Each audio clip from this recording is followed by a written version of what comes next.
Okay, so you've chosen your audience and you've also chosen a name for your show. You've even gone over to look at what kind of gear you want to use, whether it's going to be an in person show or a remote show, and the types of different options you have with gear and audio recording software options. Now, all that being said, it's time to choose an assistant producer. And why I recommend this, and a lot of courses don't tell you about this, but I highly recommend this if you want to save yourself trouble. Again, this is all pre-production, and this pre-production takes care of post-production. All good post-production is really, really good pre-production, meaning preparation and control of the room and things of that nature, right? So hiring an assistant producer is super important, and it's something that I don't think any course talks about enough.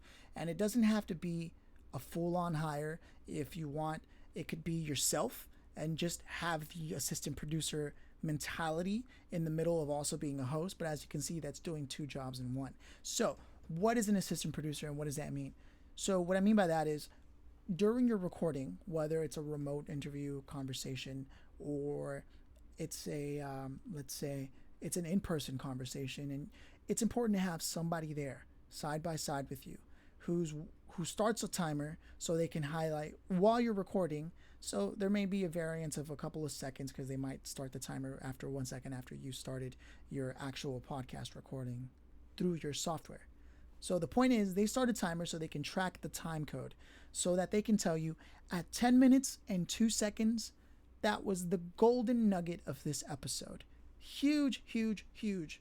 Because this means you don't have to rely on your editor's judgment, which is what most people do when they hire an editor, is they go and they tell the editor, I don't know, you pick out the best moment. Or it's done way later where you have to find somebody else to then go and listen to an hour-long podcast to then determine what the best moment is. And again, that means you're waiting on their judgment. Or you can hire someone whose judgment you trust right then and there to be in the moment with you, who's also watching the time codes for all kinds of things, which is like clicks, pops, coughs, things of that nature, and essentially telling you, ooh, that was the golden moment. And the best part about this is, in the middle of this conversation, you can even spot the title of the episode, which is something that a lot of people, ironically, don't want to bother doing. They're like, I don't know what to call it. Let's call it XYZ. And there's no thought given to it, no way to create a lure. So that is why I think it's imperative to the success of your podcast that you bring along an assistant producer to make everything in this entire process, this whole system of podcasting, to make it as fluid and as successful as possible. That's basically the idea. Hiring an assistant producer to highlight key moments.